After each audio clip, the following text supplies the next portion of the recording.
저는 계속해서 이 요한계시록을 지금 이렇게 살펴보고 있는데, 설교를 제가 이제 연달아 하지 않다 보니까, 이제 설교 순서가 될 때마다 이렇게 계시록을 살펴보고 있어서 이 앞부분의 흐름을 우리가 좀 먼저 이해하고 오늘 본문을 봐야, 이 얘기구나라고 이해할 수 있을 것 같습니다.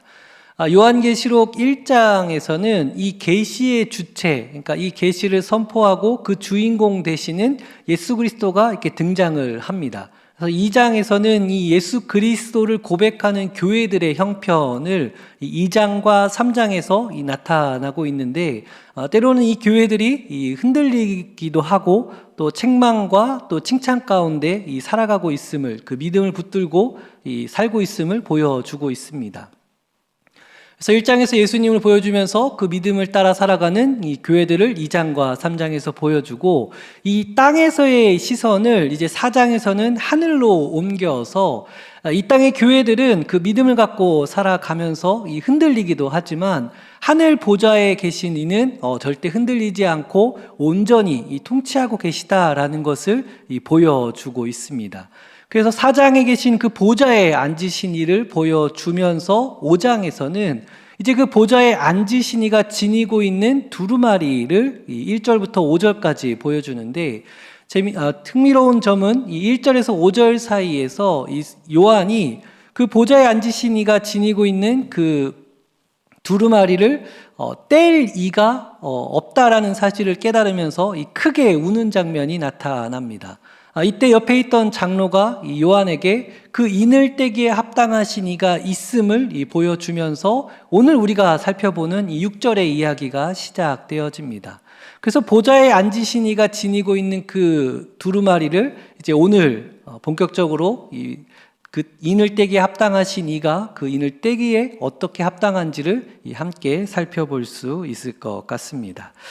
그래서 오늘 본문의 이야기를 보면서 우리의 믿음의 주님 되시는, 또 우리가 마땅히 믿고 따라갈 이가 어떠하신 이신지 함께 살펴보며 그 가운데 우리 삶의 소망을 발견하는 은혜의 시간이 되고자 합니다.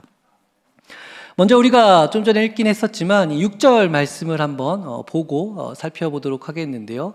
우리 6절과 6절 말씀 우리 함께 한 목소리로 읽어보도록 하겠습니다. 내가 또 보니 보좌와 네 생물과 장로들 사이에 한 어린 양이 서 있는데 일찍이 죽임을 당한 것 같더라. 그에게 7 뿔과 7 눈이 있으니 이 눈들은 온 땅에 보내심을 받은 하나님의 7 영이더라. 아멘. 요한은 이 보좌와 모든 피조물 그리고 이 장로들 사이에 계신 한 분이 있음을 보여주고 있습니다. 여기서 이 서 계신 분의 그 위치가 이 한 가운데, 이 헬라어로는 엔메소라고 하는데 그 한 가운데 있다라고 하는 표현을 우리가 살펴볼 필요가 있습니다. 이것은 주님께서 단순히 그냥 어떤 특정한 자리에 서 계시다라고 표현되어진 뜻이 아닙니다. 이 한 가운데 계시다라고 하는 것은 온 우주의 중심에 서 계시고 모든 역사의 흐름 가운데 한 가운데 서 계신 그가 바로 여기에 있음을 우리에게 알려주고 있습니다. 모든 피조물의 그 중심축이 바로 이분으로부터 시작되어지고 그분이 한가운데 있음을 우리에게 보여주고 있습니다. 그런데 중심에 계신 그분의 모습이 다소 충격적인 모습으로 등장하고 있는데, 어떤 승리자의 위엄으로 서 있는 것이 아니라 일찍이 죽임을 당한 것 같은 이 어린 양의 모습으로 등장하고 계십니다.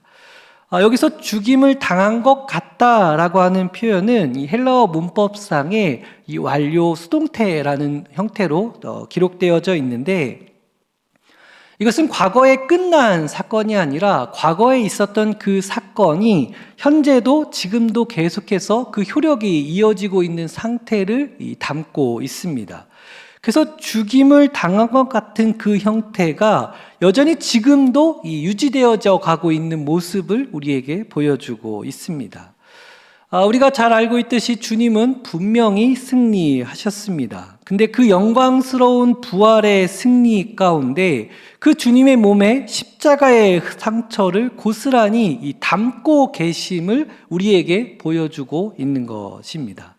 그 십자가의 상처를 지우지 않고 우리에게 보여주고 있습니다. 그래서 죽임을 당한 것 같은 그 상처를 몸에 지니시고 승리자의 모습으로 우리에게 지금 나타나고 계십니다. 세상에서는 상처 하나 없이 압도적인 힘으로 상대방을 굴복시킨 것을 승리라고 이야기합니다. 그러나 하나님의 나라에서는 이 승리의 개념이 전혀 다르다는 것을 우리에게 보여주고 있습니다. 하나님의 뜻을 위하여 죽기까지 그 사명을 완수한 자가 진정한 승리자라는 것을 우리에게 보여주고 있습니다. 십자가의 본질이 단순한 자기 희생이 아니라 하나님의 구원 계획을 죽음으로써 완성하신 이 순종의 승리라는 것을 우리에게 보여주면서 그 십자가의 흔적을 지우지 아니하고 이 십자가로 말미암아 승리를 이루어가고 있다는 것을 우리에게 보여줍니다. 더불어서 이 주님의 모습이 연약한 어린 양으로 나타나고 있지만 그분에게는 7 뿔과 7 눈이 있다라고 보여주고 있습니다. 구약에서의 뿔은 이 구원과 또 힘의 또 승리의 상징적으로 항상 등장하고 있습니다. 왜냐하면 이 동물들에게 그 뿔이 있는데 동물들도 이 서로 싸우다가 그 뿔이 꺾이지 않고 온전히 서 있는 동물은 이 적과의 싸움에서 승리한 동물이다라는 것을 보여주듯이 항상 그 뿔은 어떠한 것에 있어서 승리를 이루고 모든 것을 쟁취한 자로서 이 의미를 담고 있습니다.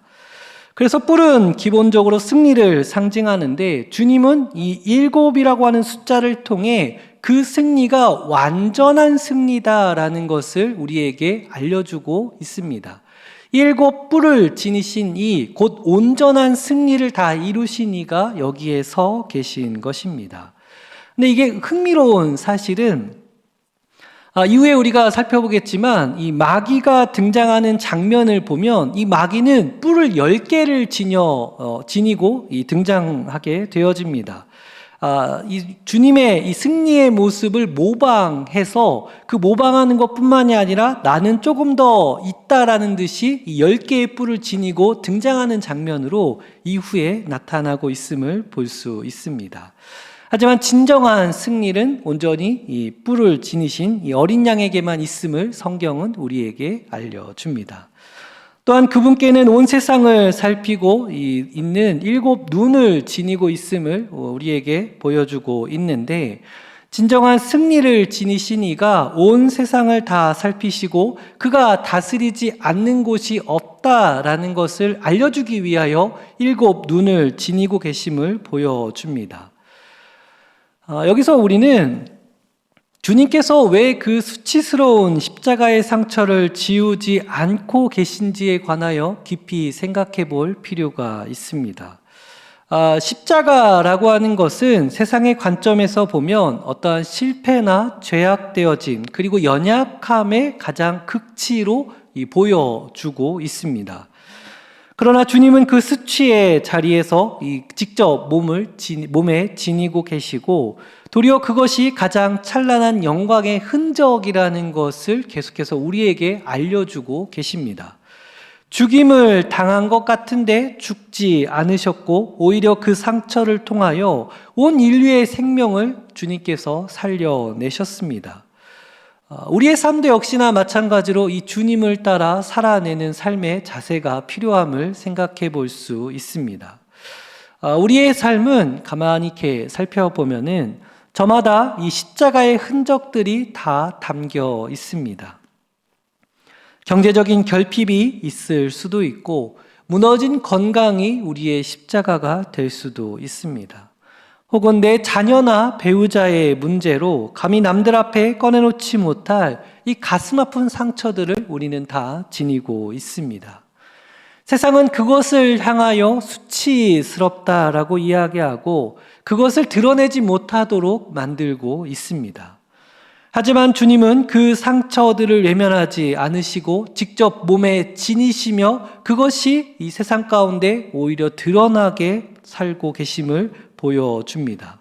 왜냐하면 그 자리가 하나님의 역사가 시작되는 자리이기 때문에 그러합니다. 우리가 지니고 있는 이 수치스러운 삶의 자리가 주님 안에서 이 부끄러운 자리가 되지 않아야 함을 우리는 생각할 수 있습니다. 오히려 우리는 내게 지니고 있는 그 십자가와 같은 수치스러운 자리에서 하나님의 살아계심을 온전히 증거할 수 있음을 우리는 생각할 수 있습니다. 그래서 남들이 볼 때에 네가 어떻게 그 상황 속에서 살고 있느냐라고 물을 때에 그럼에도 불구하고 하나님이 나와 함께 하시기에 나는 이 삶의 자리에서 살아낼 수 있다라고 담대히 말할 수 있는 우리 모두가 되어야 할 것입니다. 이 이야기가 가장 잘 담겨 있는 이야기 중에 하나가 창세기 21장 22절에 이 부분이 나타나고 있는데 우리 한번 22절 말씀 한번 읽어볼까요? 시작. 그때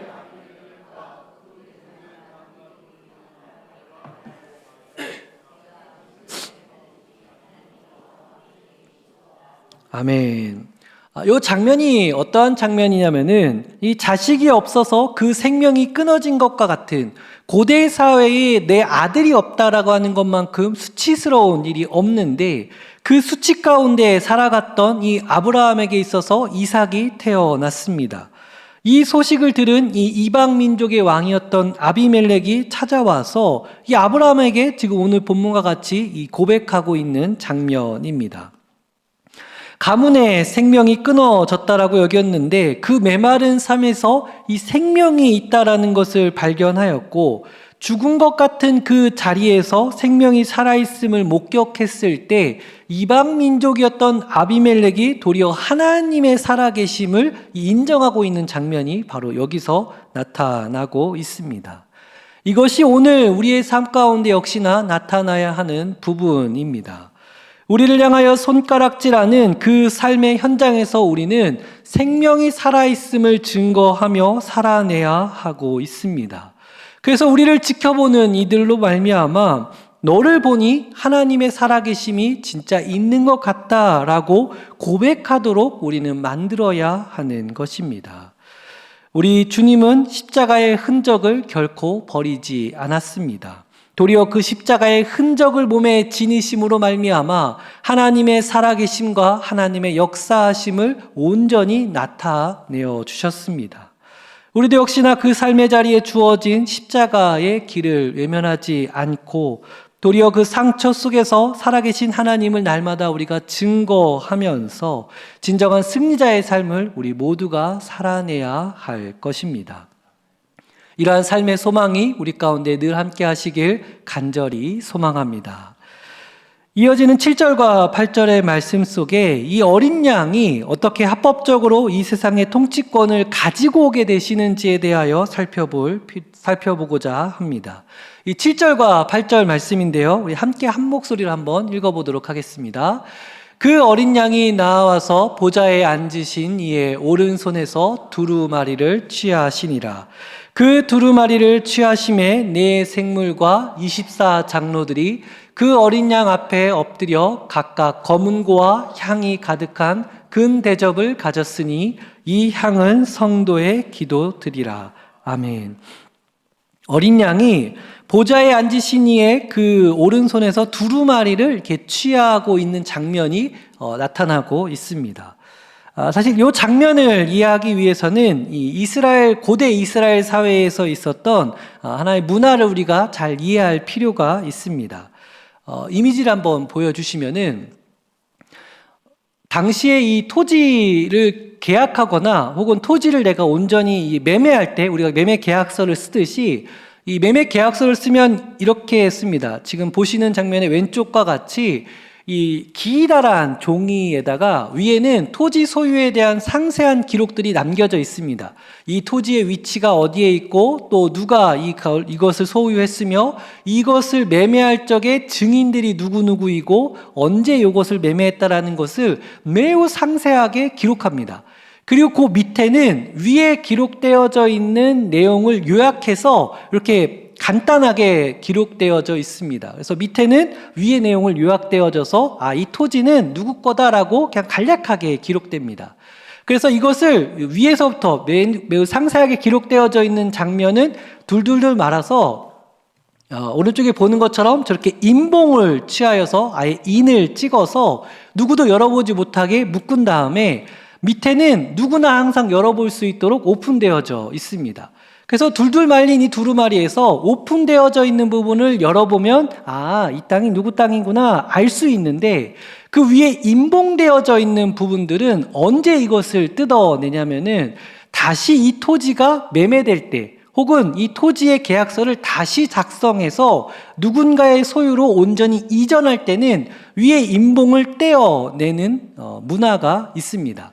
그래서 주님이 지니고 계신 이 인봉을 지닌 그 두루마리는 이제 매매계약서가 온전히 체결되어져야 하기 때문에 떼어지는 장면으로 이후에 등장하는 것이 바로 여기서 나타나는 문화 속에서 이해할 수 있습니다.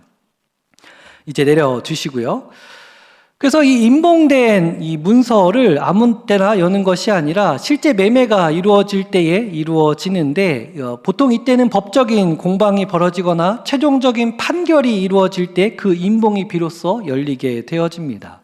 하나님께서 지금 두루마리를 지니고 계신 이유가 여기에 있는데, 아담의 그 범죄 사건 이후에 이 죄와 또 사단은 불법 점유자로서 우리가 저당 잡혀서 분명히 이 세상이 우리의 소유임에도 불구하고 그 소유권이 이 사단에게 넘어가 있었던 상황이었습니다. 그래서 다시 이것이 최종 판결이 나서 이제 그 소유가 온전히 하나님께로 돌아오고 우리의 소유가 온전히 회복되어져야 하기 때문에 이제 이 인봉이 떼어져야 하는 것입니다. 그래서 이 문서를 취하여서 인봉이 떼어지면 권리가 되찾아지게 되는데, 그래서 이후에 등장할 때에 인봉이 떼어질 때마다 심판이 일어나는 이유가 불법 점유자였던 사단이 하나씩 물러가는 장면으로 나타나게 되는 것입니다. 근데 문제는 이 기업을 다시 찾아올 때, 이 땅을 다시 나의 것으로 온전히 되찾아올 때에 이 기업 물을 자, 곧 고멜이라고 하는 사람의 자격이 있습니다. 그러니까 빚진 자의 그 땅을 다시 회복시켜주기 위한 사람은 분명히 그 자격이 있어야 되는데, 중요한 3가지 자격이 필요합니다. 첫째는 이 반드시 피를 나는 친족이어야지만이 이 값을 대신 물어줄 수 있습니다. 두 번째로는 이 빚을 대신 갚을 수 있을 만큼 충분한 능력이 있어야지만이 이 땅을 다시 회복시킬 수 있는 사람입니다. 그리고 세 번째로는 그것을 누군가에게 강요되어져서 하는 것이 아니라 이 자발적으로 하는 것이어야말로 이것이 이루어질 수 있는 모습입니다. 그래서 기업 물을 자, 다시 그 땅을 되찾아올 자는 반드시 이 3가지 조건이 있어야 되는데, 인을 떼기에 합당한 그 두루마리를 취하기에 합당하신 우리 주님은 이 3가지를 다 지니고 계신 분으로 나타납니다. 우리 주님은 인간의 몸을 입고 이 땅에 오심으로 우리와 가장 가까운 친족이 되셨고, 흠없는 제물이 되셔서 죄 없는 분으로서 그 모든 죄의 빚을 다 갚으셨으며, 자발적인 순종함으로 이 모든 것을 이루신 분으로 이 성경에서 나타납니다. 그러하게 주님만이 그 소유 증서를 적합하게 취할 수 있는 권리자로서 이 본문은 나타나고 있는 것입니다. 그래서 이 주님이 그 두루마리를 취하여서 인봉을 뗄 때마다 이 사단이 쫓겨나는 장면도 나타날 수 있는 것입니다. 그래서 이 적합한 자가 나타났을 때에 이 8절에서 이 반응이 너무나도 자연스럽게 나타나고 있는 것입니다. 마침내 그 합당한 자, 진정한 기업 물을 자가 나타나 있기 때문에 하늘에 온 피조물들은 즉각적으로 이 반응하고 있는 것입니다. 사자와 송아지, 사람, 독수리의 얼굴을 지니고 있는 온 세계의 피조물을 대표하는 이들과 또 또 교회의 대표인 이 24 장로들이 그 주님 앞에 엎드려 경배하는 장면이 이어지고 있습니다. 이제야 비로소 참된 주인, 우리의 그 빚짐을 다 갚아줄 이가 나타났기에 검은 고를 들고 그분께 찬양하는 장면으로 이어지고 있는 것입니다. 그런데 여기서 좀 특이한 장면 중에 하나가 향이 가득한 금 대접이 나타나고 있습니다. 성경은 이것을 구체적으로 성도의 기도라고 이야기하고 있는데, 여기서 우리가 두루마리와 이 기도의 이야기가 연결되어짐을 살펴볼 수 있습니다. 성경은 이 세상의 진짜 주인이, 그리고 우리의 모든 빚짐을 갚아줄 이가 누구인지에 대하여 보여주고 있습니다. 그리고 우리는 그 삶의 현장에서 그 주님께 날마다 기도하며 살아가고 있는데, 문제는 우리의 삶의 현실이 살펴봤을 때 날마다 그렇게 녹록하지 않다라는 데 있습니다. 사단이 지배하고 있는 이 삶의 현장 속에서 우리는 저당 잡힌 사람들처럼 날마다 억울하고 이 힘겨운 삶을 살아내고 있습니다.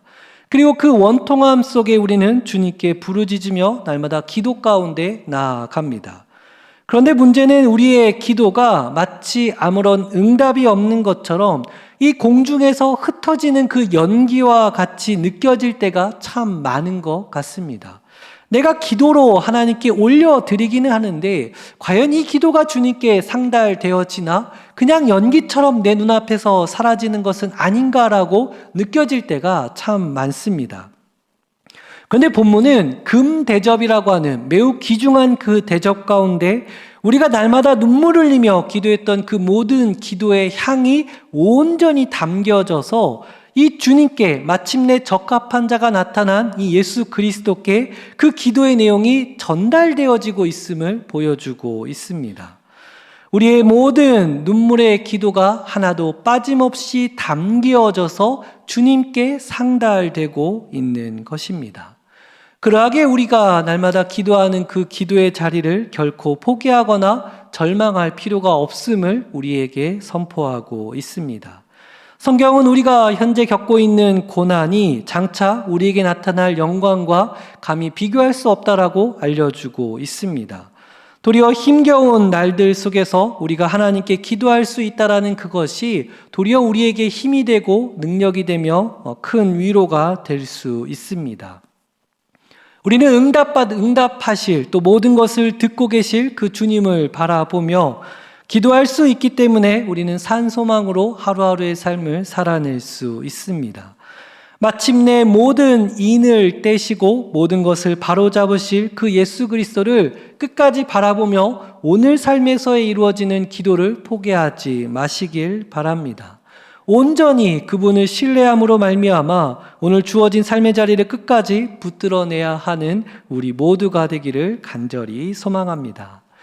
이제 마지막으로 9절과 10절의 내용에서는 이 어린 양께서 2마리를 취하시자 하늘에서는 이전에 볼 수 없었던 이 장엄한 노래가 선포되기 시작합니다. 우리 9절과 10절 함께 읽도록 하겠습니다. 그들이 새 노래를 불러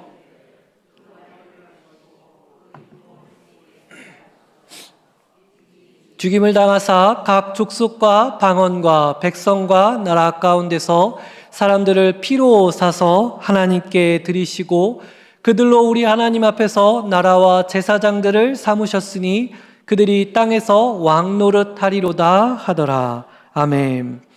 먼저 성경은 그러한 자들, 주님께 온전히 믿음으로 말미암아 나아가는 모든 이들이 이제 새 노래를 부르고 있음을 보여주고 있습니다. 여기서 새 노래라고 하는 것은 단순히 이전에 없었던 최신곡을 의미하는 것이 아닙니다. 핵심은 노래의 형식이 아니라 그 노래를 부르고 있는 존재의 변화로서의 부르는 노래인 것입니다. 세상의 노래는 나 자신의 감정과 욕망 혹은 삶의 그 허무함을 노래하고 있습니다. 그러나 믿기 이전에 이러한 노래들과는 전혀 다르게 이 새 노래는 오직 한 분, 어린 양 되신 예수 그리스도의 그 구원의 사역을 노래하는 노래로 구성되어져 있습니다. 그래서 믿기 이전의 옛날 노래와는 다르게 믿음으로 지니며 살아가는 새 노래를 부르는 것을 우리는 이해할 수 있습니다. 나의 죄와 사망의 노예에서 이 피로 사신 그리고 하나님께 온전히 드려진 그분의 은혜를 깨달아 노래를 부르는 것입니다. 세상의 노래가 나의 위로하는 데 그쳤다라고 한다면 이 새 노래는 나를 구원하신 하나님의 영광을 찬양하는 노래인 것입니다. 존재가 바뀌었기에 노래의 대상과 그 노래가 온전히 바뀌어진 것입니다. 그래서 10절의 모든 이야기들은 이 궁극적인 그 목표가 무엇인지에 대하여 계속해서 이야기되고 있는데 이 구원의 감격에 새 노래를 부르는 이들은 이 땅 가운데 나라와 제사장으로 삼아 왕노릇하며 살도록 하고 있습니다. 여기서 우리가 왕노릇이라고 하는 표현은 이 실제적인 의미가 따로 있음을 살펴볼 필요가 있습니다. 장차 주님이 이 땅에 오셔서 우리가 온 피조 세계를 다스리는 그 왕의 노릇을 하게 되어지지만 성경은 이것을 단지 미래의 그 왕노릇뿐만이 아니라 오늘 살아가는 우리의 삶의 현장 속에서도 왕노릇하며 살아가도록 요구하고 있습니다. 우리가 살아가는 삶의 현장에서 왕노릇한다라는 것은 우리가 이 세상에서 삶 속에서 하나님 나라를 대표하는 대표자로서 세워져 있음을 의미하고 있습니다. 왕은 그 나라의 대표라는 것을 알 수 있듯이 우리가 이 땅에서 왕으로 살아간다는 것은 하나님 나라를 대표하여 이 땅에서 살아가는 존재라고 우리에게 알려줍니다. 비록 세상의 통치 아래 발을 딛고 살아갈지라도 그러하기에 우리는 비굴하게 살아가서는 안 된다라는 것입니다. 세상이 정해놓은 기준과 가치관에 나를 가두지 말아야 하고 스스로를 비천한 자로 여기지 말며 왕으로서 삶을 살아내야 하는 것입니다. 하나님 나라의 대표자로서 왕의 품격에 맞게 오늘을 살아내야 할 것입니다. 세상은 돈이 없으면 패배자라 낙인을 찍고 건강을 잃으면 불행하다라며 손가락질할 것입니다. 하지만 왕의 자녀가 된 우리는 이러한 세상의 소리에 귀 기울이거나 그것으로 인하여 마음에 낙담하지 않을 것입니다. 돈이 조금 없을지라도 육신이 예전과 같지 않을지라도 혹은 가족 구성원들 중에 견디기 힘든 아픔이 있다 할지라도 그것이 우리의 통치권을 빼앗을 수 없다라는 것입니다. 오히려 그러한 곤고한 상황 속에서 나는 소속이 하늘에 있음을 날마다 선포하며 담대히 살아가는 것, 그것이 이 땅 가운데 우리가 살아내야 할 왕의 모습인 것입니다.